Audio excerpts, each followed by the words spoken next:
It's great to see everybody. So first up, our invocation will be given by Patrick Newman, Executive Director, Botanic Research Institute of Texas, followed by the national anthem played by past President Doug Briley, President and CEO of Warren Douglas Advertising.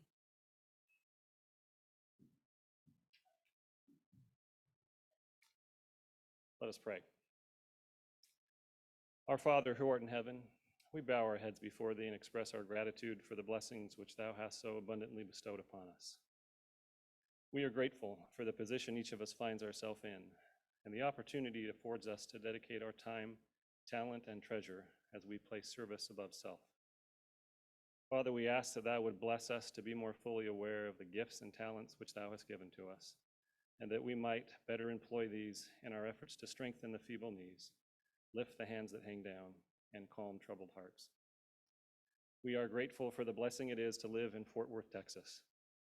We ask for further guidance and inspiration as we strive to make this community a place where all belong, where everyone has a seat at the table, and where every voice is a part of the conversation. We are especially mindful of the brave service women and men whose ultimate displays of service above self have helped to preserve the ideals of freedom and democracy. We ask a special blessing to be upon them that they might find comfort and healing from the wounds that they may have suffered, both those that are visible and perhaps more importantly, those hidden scars which they bear in silence. Father, we ask for these blessings and we express our love and gratitude unto thee, and do so in thy holy name. Amen.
Play ball.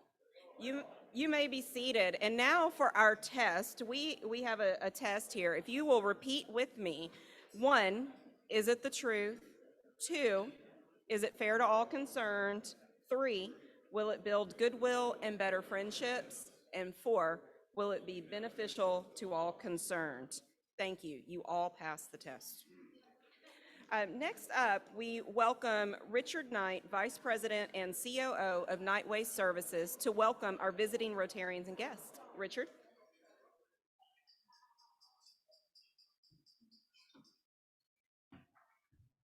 Thank you, Madam President.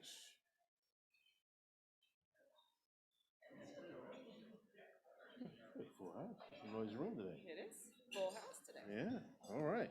It's good to see everybody here today. If you are joining us on Zoom, if you would, type your name in the chat box and indicate whom you're a guest of. And for those of you visiting in the room, if you would please stand to be recognized formally. First, we have Miss Abby Akers, guest of Darren George.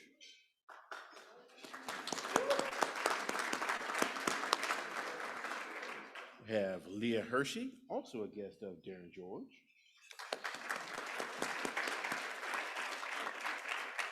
Mr. Ted Bauer, another guest of Darren George.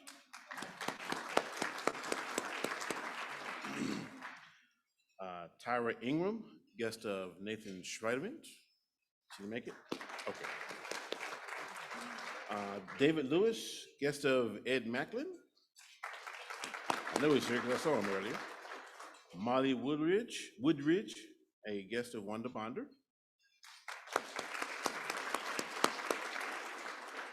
Tim Matthews, guest of Don Click.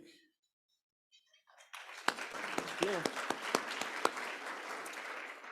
Lean Griffin, a guest of Akuya Onyanfu. Jack Cavino.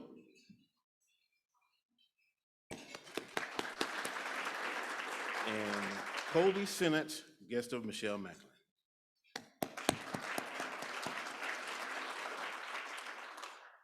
On behalf of the Fort Worth Rotary Club and President Courtney, we thank you for sharing your Friday with us.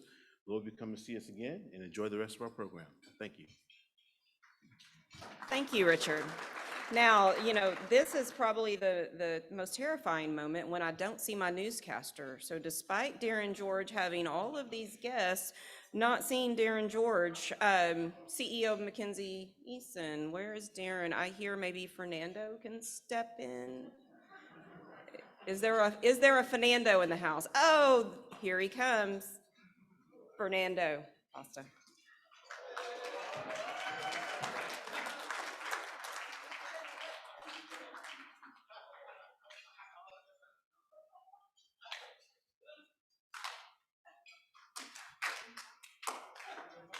Thank you, thank you.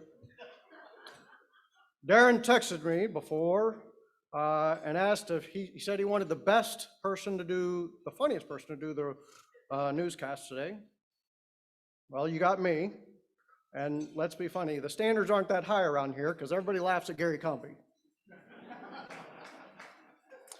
Now to the news. So there's a trending on social media this last few weeks. Good job, Brandon. I had to look up who Brandon was and found out that it was a moniker to get around social media's filters. It actually means Joe Biden. Well, I guess it doesn't pass Rotary's filters either. Speaking of filters, many people probably needed a filter after watching Cowboys this last week. Good job, Brandon. Speaking of getting beat, I think Darren might be missing today and trying to get in the witness protection program after the beating he took earlier this year.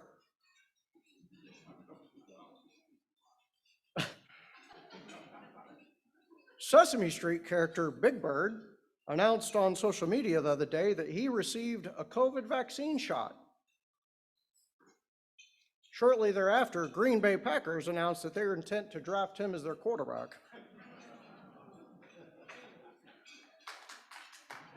According to the Washington Post, 4 former detainees at the Oklahoma City jail have filed a federal lawsuit claiming that they have been tortured by being forced to listen to the children's song, Baby Shark, on repeat for hours.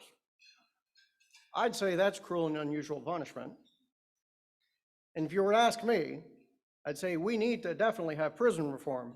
I'd say we definitely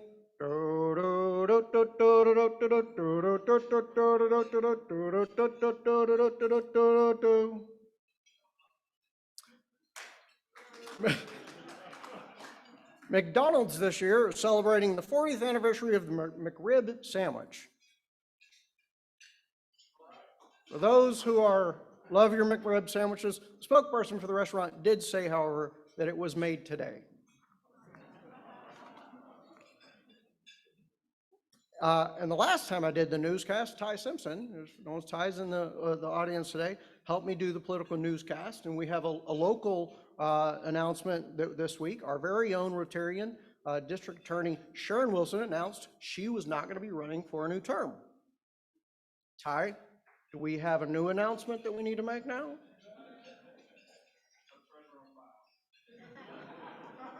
President Joe Biden appeared to fall asleep briefly during a speech at the UN Climate Summit in Scotland. The worst part, though, it was his speech. And during the recent World Series, former President Donald Trump did the so-called tomahawk chop with the Atlanta Braves fans. He was evidently hesitant at first, until his advisors assured him it was still racist. And finally, imitation is the sincerest form of flattery, at least in this case. And Fernando, the real one, we are so lucky to have you as a leader in our community. You've done so much, and so this invitation is because we all hope that we could be more like you someday.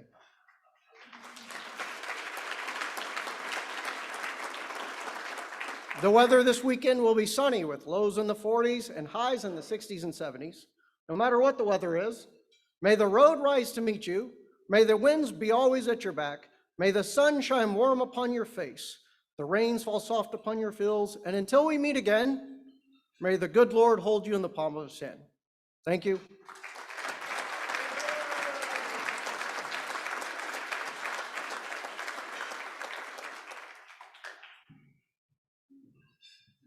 Okay, if you've brought a guest today, explain the newscast to them. And now for a couple of announcements. We have Kirk Driver, Captain, Fort Worth Police Department, for a quick announcement.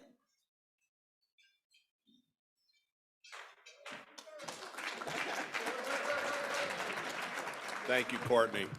So, can we get to the screen after? There should be a QR code.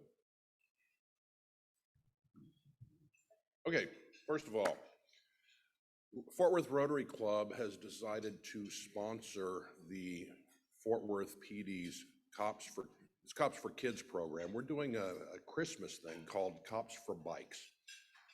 What we're asking is Rotarians, when the QR code comes up, if it's on the screen, there it is, you can point your phone at this, and it'll take you to an Amazon wish page.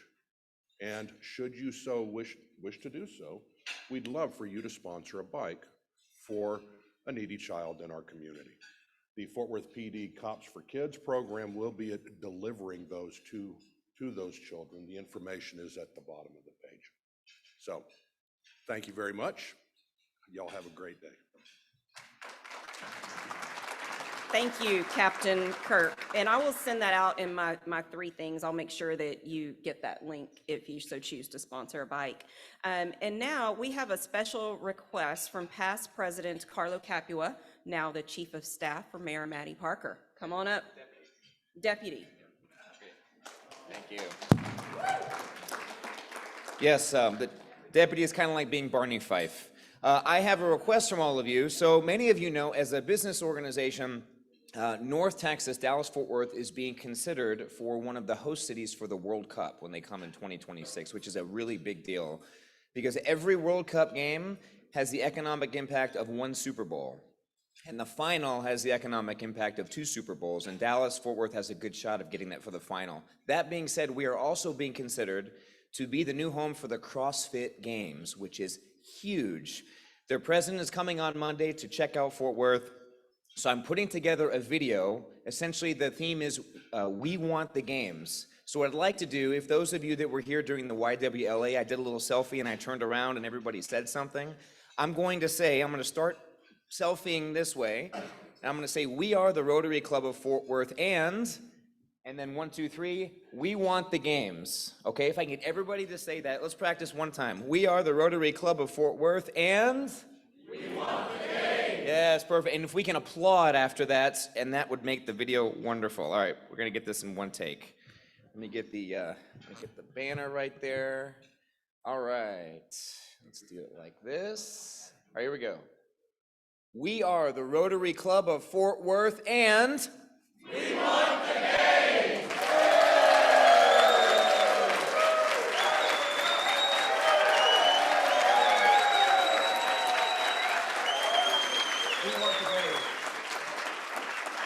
Perfect, thank you very much. Okay, and I told Carlo he could do an unscripted announcement as long as I didn't have to do CrossFit. And now for a first reading, we have Rebecca Montgomery, our secretary, principal of Montgomery GR. Come on up, Rebecca. Thank you, Madam President. Good afternoon, everyone.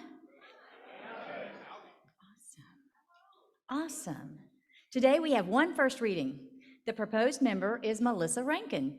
Classification, finance, investment, personal. Melissa is a financial advisor with Edward Jones. Her proposer, John Laudenslager.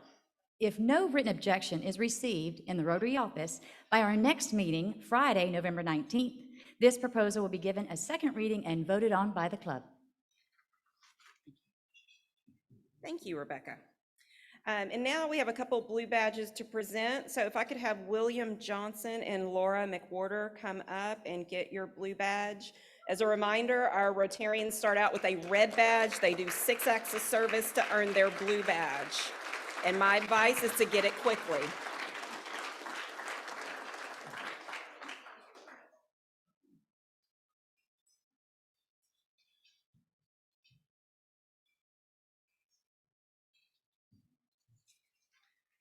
All right, and now we introduce our chairperson of the day, John Fletcher, President, Fletcher Advising Public Relations, to introduce our program. John? Hey. Thank you, President Courtney. By the way, Carlo, that video is the only one that is applying that has the endorsement of the Big 12 on the front row. So, way to go. Our speaker today is a heavy hitter in athletics, college athletics. He was an athletic director at the University of Northern Iowa, then became the athletic director at the University of Iowa before he became the athletic director at Stanford University. In 2012, he became the commissioner of the Big 12, so this is his 10th year in this capacity. He is a big voice on the stage of athletics. In 2006, he was selected as the head of the NCAA Basketball Selection Committee for March Madness. He was part of the U.S. Olympic Committee for the 2008 Summer Games in Beijing. So if it's happening in athletics, specifically college athletics, he doesn't just know it, he also helped influence it. To quote current legislation, our speaker will build back better the Big 12 with the departure of Texas and OU. He led the recruitment of 4 new teams, including number 2 ranked Cincinnati, to join the Big 12. By his very name, he is destined for a career in collegiate sports, because Bob Bowlesby works to get his football teams in the best bowls in the United States. Please welcome the commissioner, and by the way, a 25-year Rotarian. He's at large. He's not a member specifically of a Rotary Club yet, so he may be a member at large of the Fort Worth Club. Please welcome possibly our newest Rotarian, the commissioner of the Big 12, Bob Bowlesby.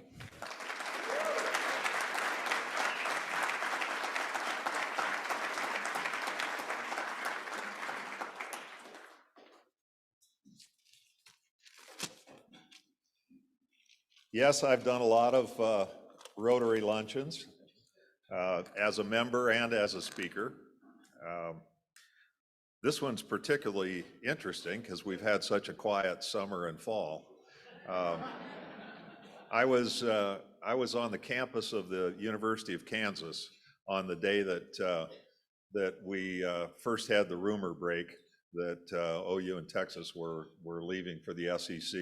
Of course, it was leaked by our friends at Texas A&M who wanted to blow the whole thing up. But at the same time we landed and had our phones blow up, I also learned after having lunch with Bill Self for an hour and a half at Kansas that he had tested positive for COVID.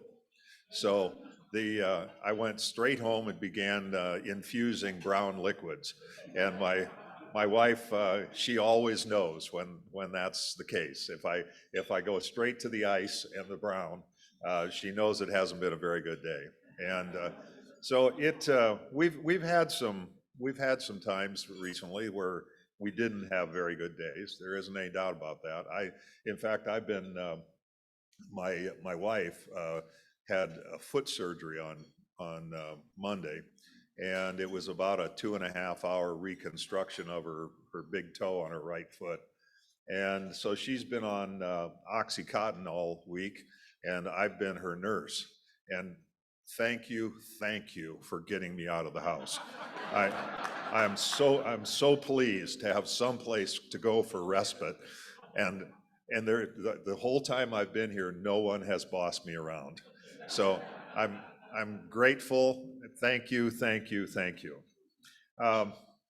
As was mentioned, I've been at this a long time. I'm within a couple of months of my 70th birthday, and I've spent 40 years in intercollegiate athletics. And I'd have to say that the last few years have been remarkable, just in the disorientation, the number of significant issues that are in play right now, and they're all kind of related in one way or another, but the Big 12 has been right in the middle of it. It would be difficult to be involved in intercollegiate athletics without being in the middle of COVID, as an example. We tested every one of our student athletes at least 3 times a week from March of 20 until the end of the basketball season last year. I learned more about infectious diseases than I ever thought I needed to know, and I know that I share that with all of you in this room.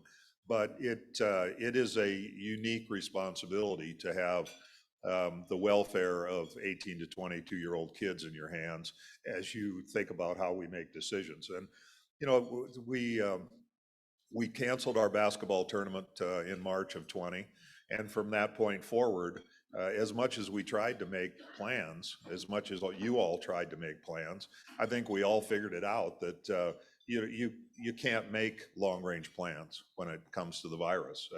We found that anytime we made plans more than a month ahead of time, we were revising them. And it's frankly a miracle that we played football last year. And it's remarkable in a number of ways because we're so reliant on the football product for the livelihood of your hometown team, TCU, but everybody in the Big 12 and indeed everybody throughout intercollegiate athletics.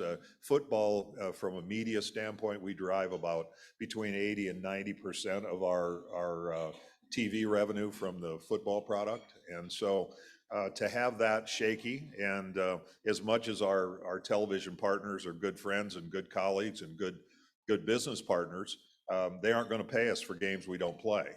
And so we were looking at taking a very significant haircut, and it's got a long hangover. Our schools, including TCU, are going through a process that has caused them to have to really consider what's important to them and what isn't important to them. At the same time that we have an unprecedented pandemic in our country that's affecting us in hundreds of different ways, even now as it begins to tail off a little bit, the name, image, and likeness topic came up. And for those of you that don't follow it very closely, name, image, and likeness has been a topic about which there's been great conversation.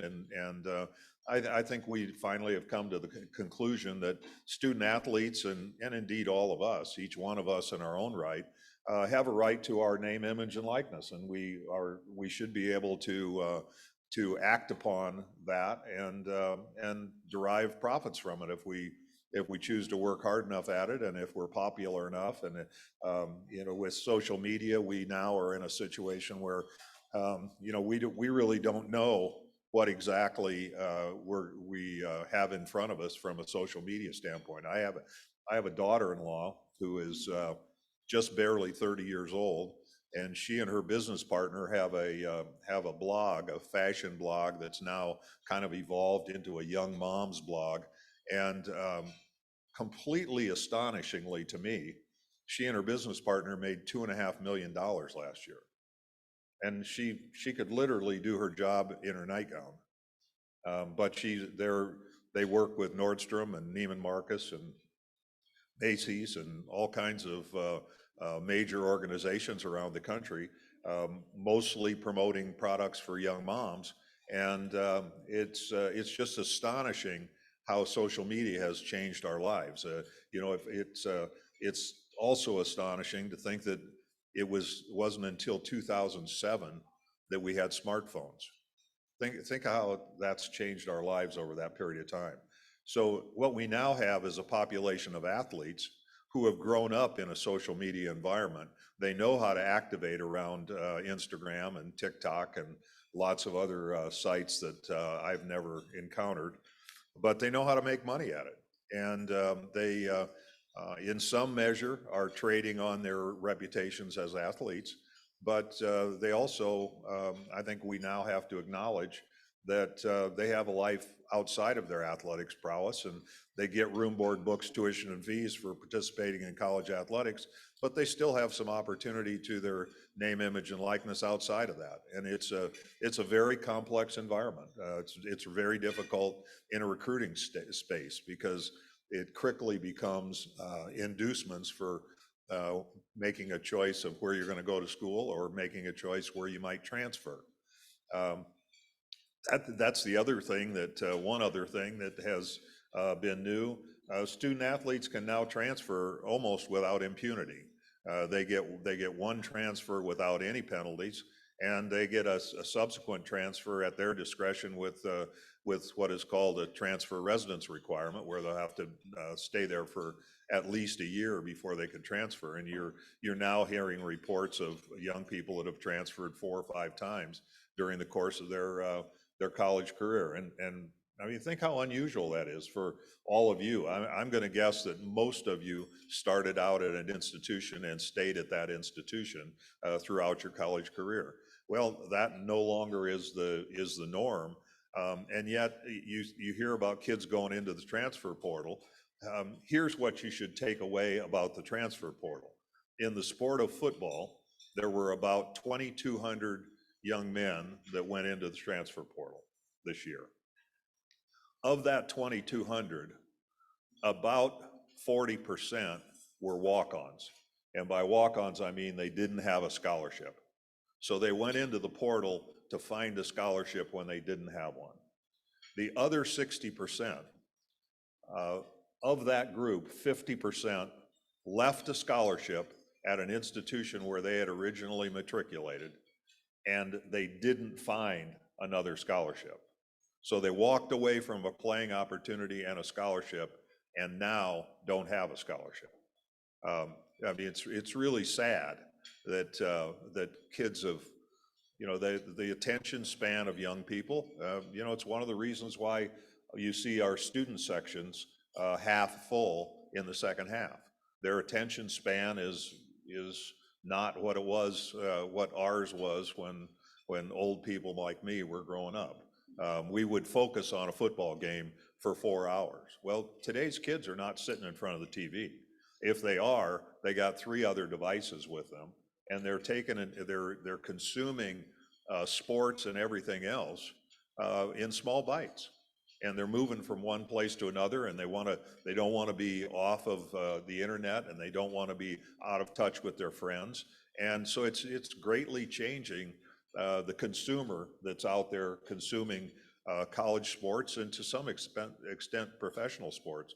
I mean, one of the things you've seen over the years, professional stadiums are getting smaller and smaller.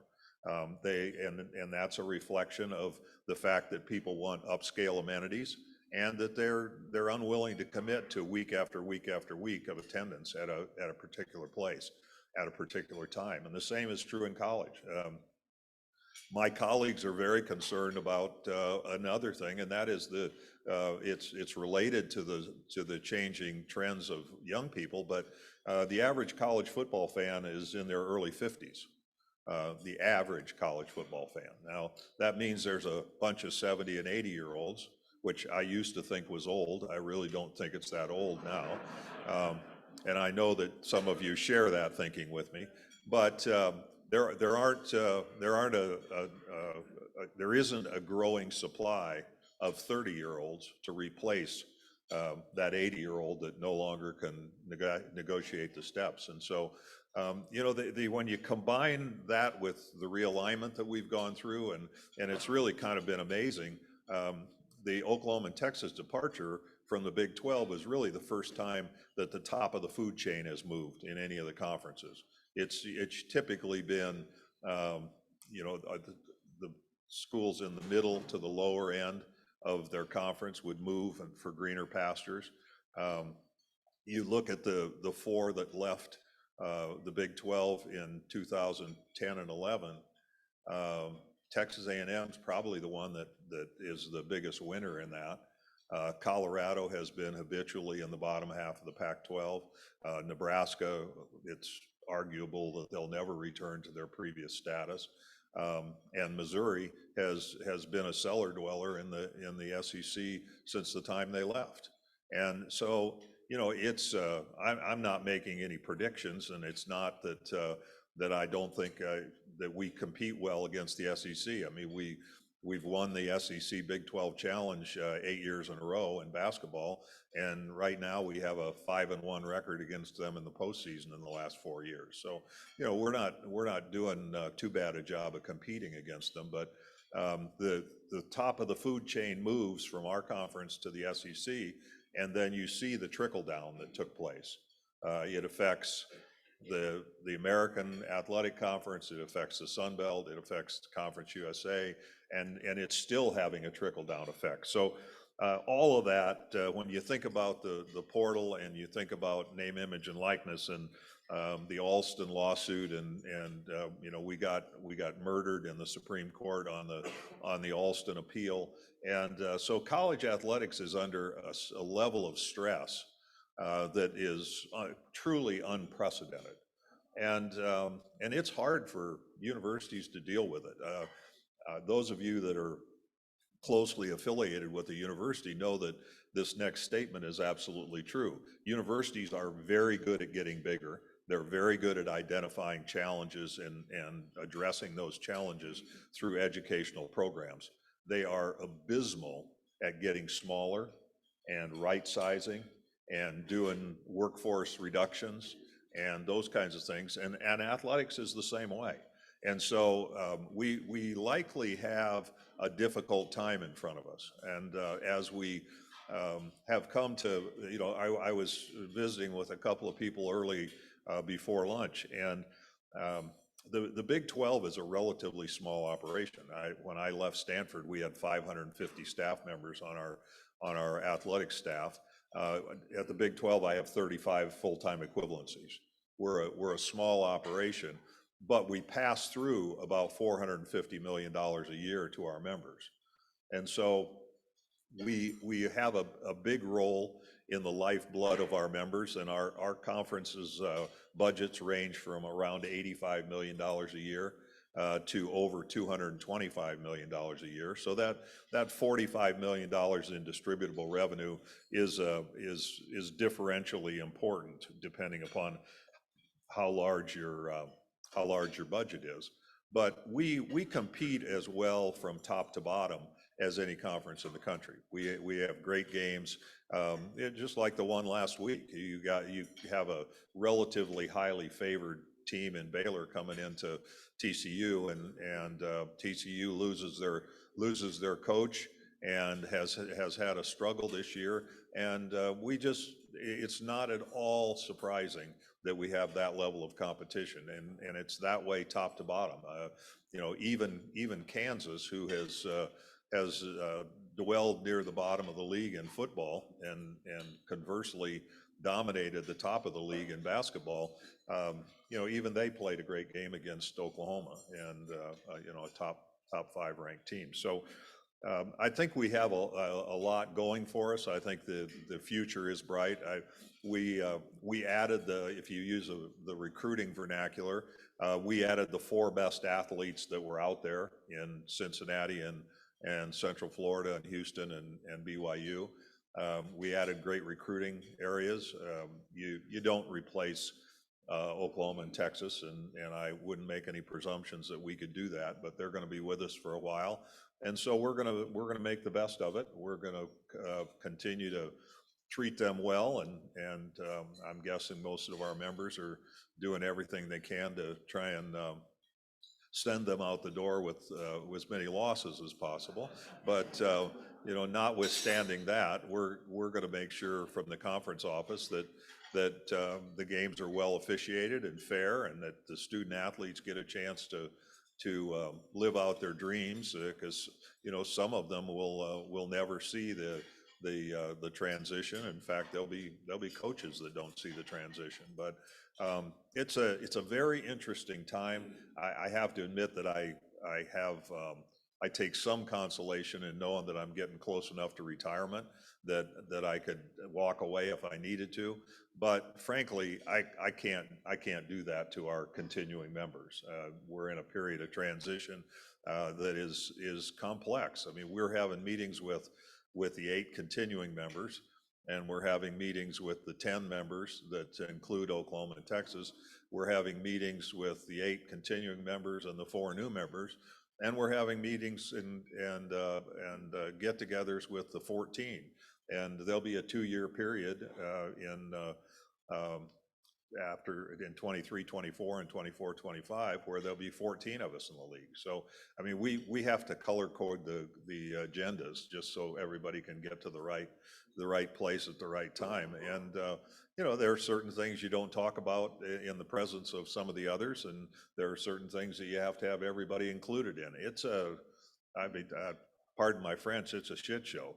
But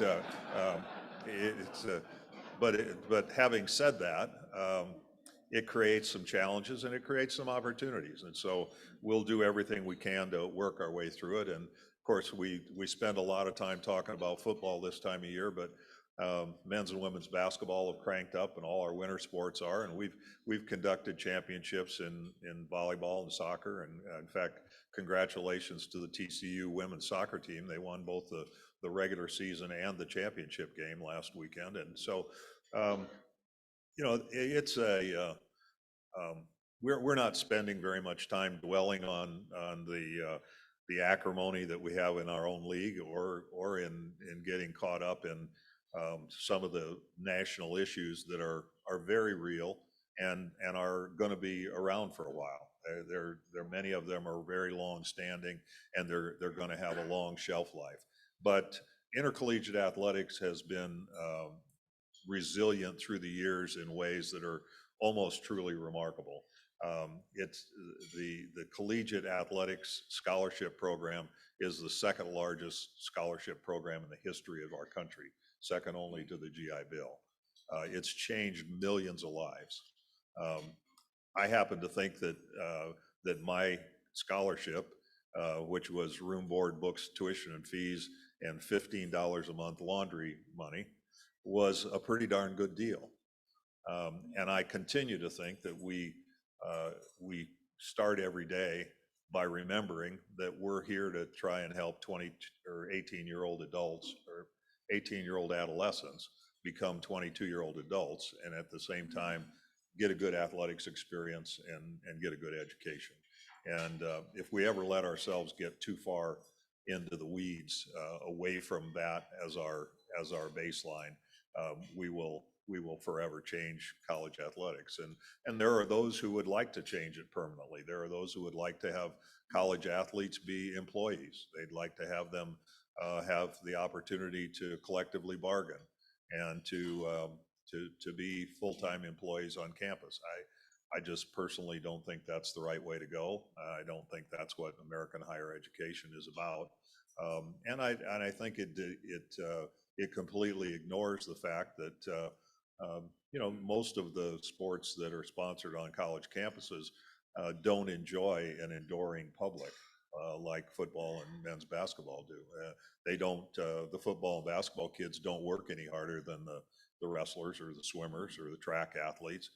If you apply any form of the labor theory of value, you would say that they're all entitled to their scholarship and to whatever they can get from name, image, and likeness. But to take the leap to declare student athletes, whether it's the National Labor Relations Board or on a state-by-state basis, there's a lot of talk about revenue sharing and the like.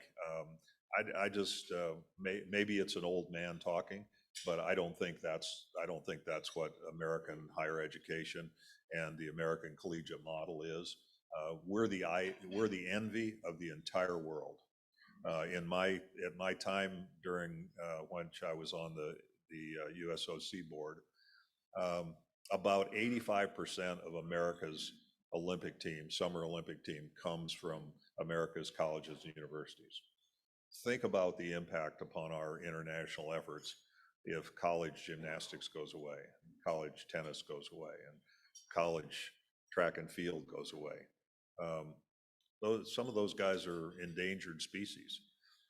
The impact on our international efforts would be extraordinary. But even more than the 85% that populate our Olympic teams, about 40% of the rest of the world's Olympians are trained through our colleges and universities as international students. The American collegiate model is extraordinary in its impact, and it has been unbelievably successful. And there are some changes afoot that could change all that. And so let me stop there, and I'd be happy to talk about those things or talk about other things. I got you to laugh a couple of times, but the story is not all that good right now. There's extraordinary change afoot, and not all of it is good change. But then on Saturday, when you're sitting watching the football game, and whether you're in your home or you're in the stadium, doesn't seem like very much is wrong with it. Looks pretty good out there, and kids are having fun. The fans are having fun. It's a beautiful day, and all is right with the world. But like the duck that's sitting on smooth waters, he probably paddling like hell under the surface, and that's kind of where we are. So let me stop there, and I'll answer a few questions. Yes.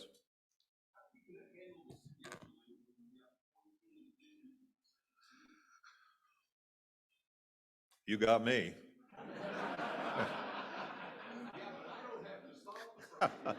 No, we actually have begun work on that. We've got some subcommittees put together that include representatives from all 14, and we're looking at baseball, we're looking at football, men's and women's basketball, all the team sports, particularly because those are the ones where we're gonna play a full round robin or a double round robin within the leagues, and so we've got representatives from all of the conference members, including Oklahoma and Texas, because we are going to have to play a 14-team league, and in some sports we'll have to go to divisions. We haven't been there recently, but we've played divisions previously, and then when OU and Texas leave, we'll fall back to 12. And as I said earlier, we may or may not, there may be targets of opportunity that present themselves relative to new members, and we might find that strategically we need to get larger, but those decisions haven't been made and likely won't be for a while. But the scheduling is, it's mostly blocking and tackling. We have computer programs that will draw the schedules for us, and we give them the assumptions, and they kick out the schedules for us. So it's one of the less complex elements of it. Now, who's in what division? There's a little more politics in that, because there are rivalries that have been played every year for decades and even centuries, and so we're going to want to be respectful of those, but we can take all those into account as well.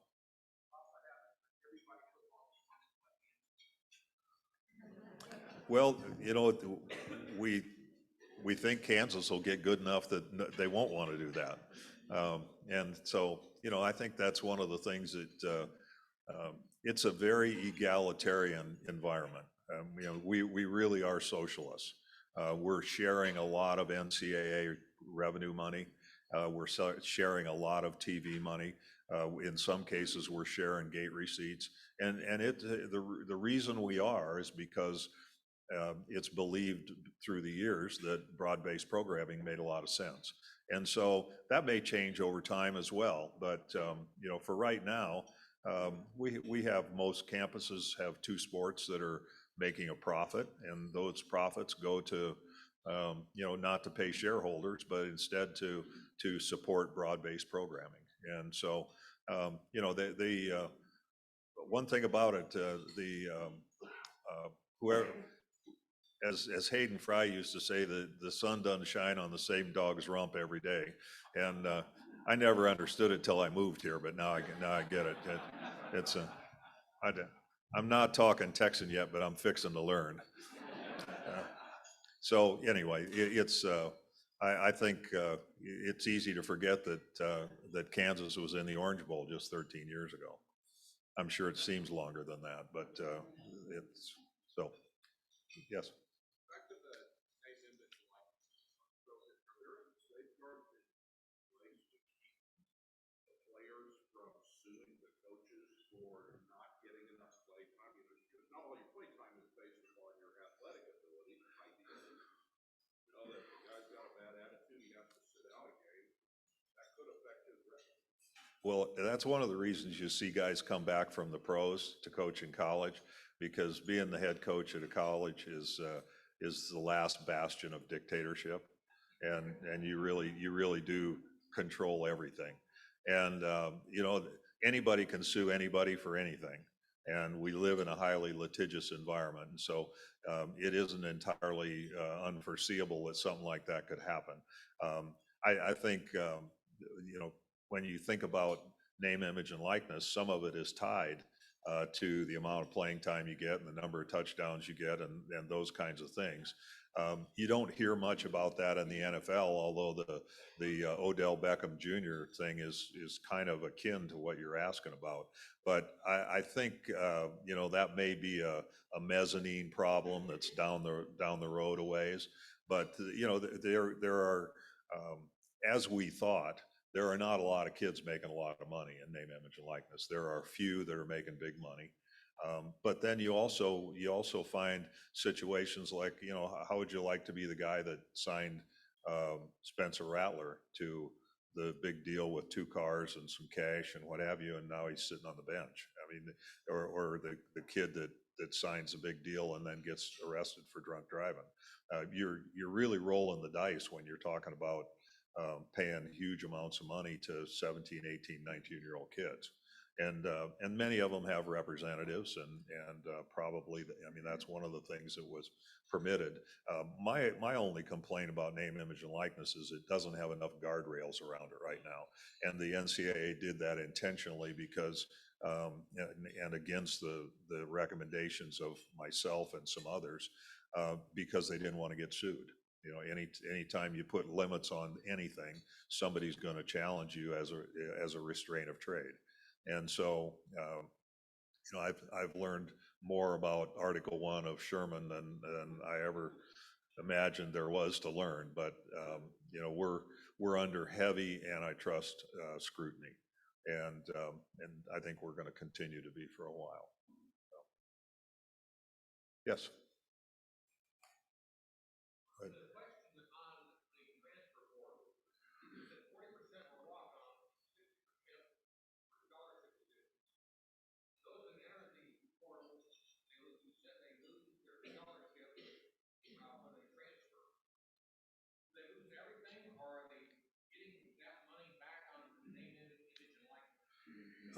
Well, the answer is mostly they're not getting it back on name, image, and likeness.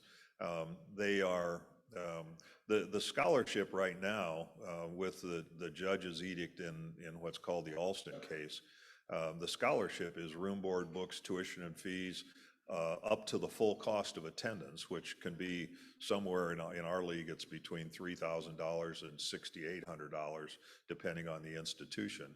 And then plus you can get another $5,980 as a result of the court case. So, you know, a full ride scholarship athlete in college basketball, as an example, is probably walking around with somewhere near $1,000 a month in money allocated from the university, in addition to their scholarship, and then name, image, and likeness on top of that. But when you put yourself in the transfer portal, at that point, the university terminates your scholarship at the institution you're at. And so if you walk from that scholarship and don't get another one, you've made a real bad decision. And there are some, and I think that'll likely have a chilling effect on the transfer portal. I think in future years, the numbers will be smaller. Just the walk-ons are always going to go in. If you're you know, every football team has somewhere between 10 and 25 walk-ons, some more than that. And so if you're a walk-on and you think you're good enough to get on the field and you can go someplace and get a scholarship, you can't really begrudge anybody that opportunity. You have to wonder about somebody that walks away from a scholarship without the certainty of a scholarship to replace it. Yes.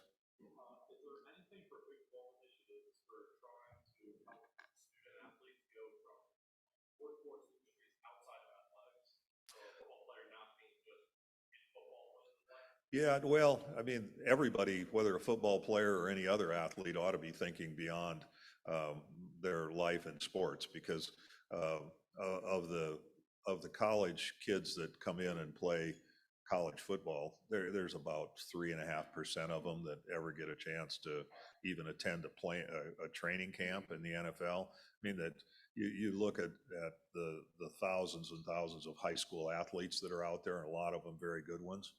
It's 1 in 1,000 that's going to have the real opportunity.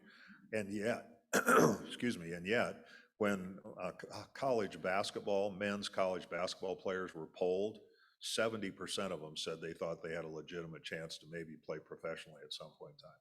I mean, you can't be any more delusional than that. In all seriousness, and that's what these kids think. They've been playing in the club operations, and they've been stars on their team, and they just think they're going to continue and move up, and so they really do need to be thinking about life after college. Maybe you get a chance to go play in Europe. Maybe you get a chance to go in the G League for a while. Maybe in a rare case, you make the NBA, but it's an astronomically small likelihood. And so if you're doing something other than getting an education, you're taking a real long shot bet. Now, for some kids, it's a better bet than others. There's no doubt about that. But yeah, there are lots of transitional programs. Most of them are run by the schools. They do career planning and placement, and they spend a lot of time with financial literacy and trying to make sure that young people are properly prepared. They're going to have to do a lot more of that with some of the kids that are going to profit from name, image, and likeness, because they're going to have a lot of money in some cases, and they're going to have to pay quarterly taxes, and they're going to have to manage their affairs, and they can get advisors to help them with that. But it's a lot for I don't know that I would have been capable of running $1 million business when I was 19 years old. Yes.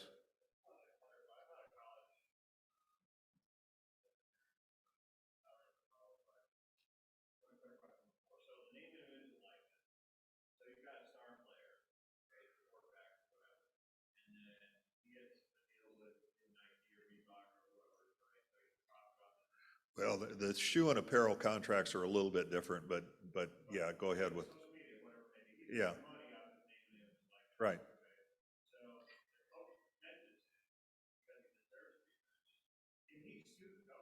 Well, that was Kirk's question, and it, that hasn't happened. It hasn't happened in the professional ranks, and obviously their endorsements are affected by what they do and don't do on the field. It hasn't happened at the collegiate level, but I don't think it's inconceivable that it would. Yeah, I don't think it's inconceivable. Well, you could, I suppose that some sponsor could build in that if player A ceases to be a starter, then you forfeit the money that we're paying you. But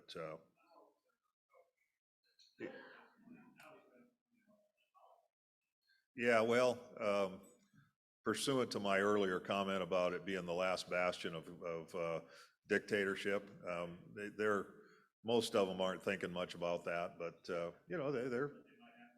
they might. Yeah, that's sure.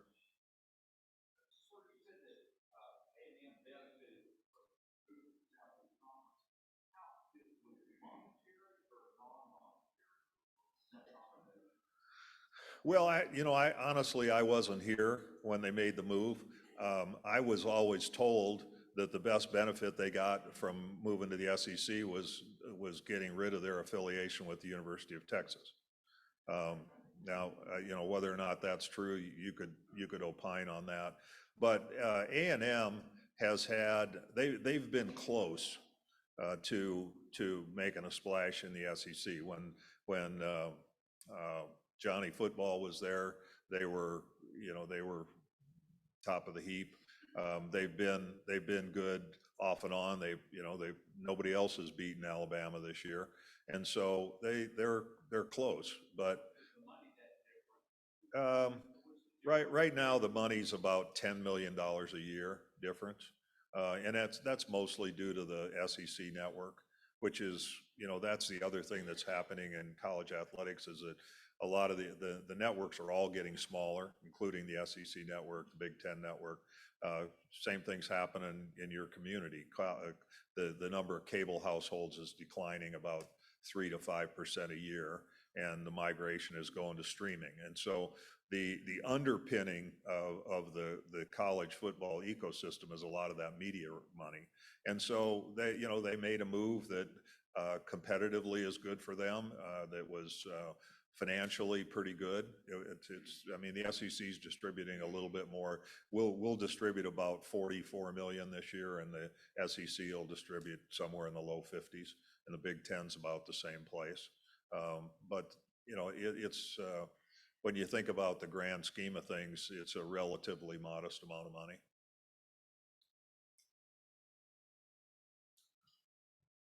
Other questions? How about answers? I could use some of those too, as you might surmise. Yes.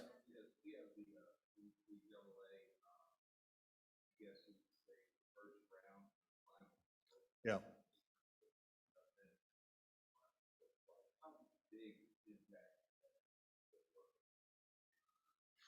It'll be huge. Yeah, it's a great impact. The NCAA basketball tournament is well followed. Each institution doesn't need to sell a lot of tickets because they don't get a big allocation, but a lot of people will be in the area. And the thing that is good about it, and I was on the NCAA basketball committee for 5 years, and I was the chair for a couple of years. So I've spent a lot of time on the diagnostics around who travels and how they travel and how much they spend. The economic impact of having teams here for multiple days is really substantial. They're big events, and I would say among the NCAA events there wouldn't be anything else that's even comparable.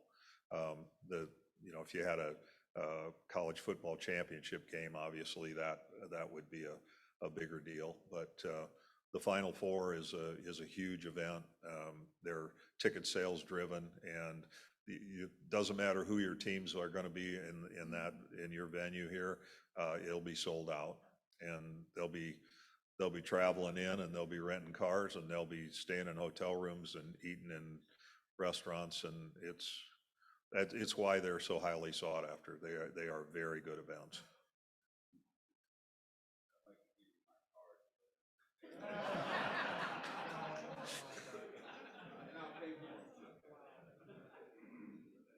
Any other questions?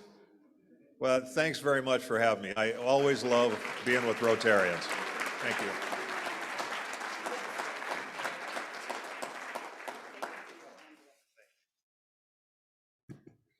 All right. Play ball.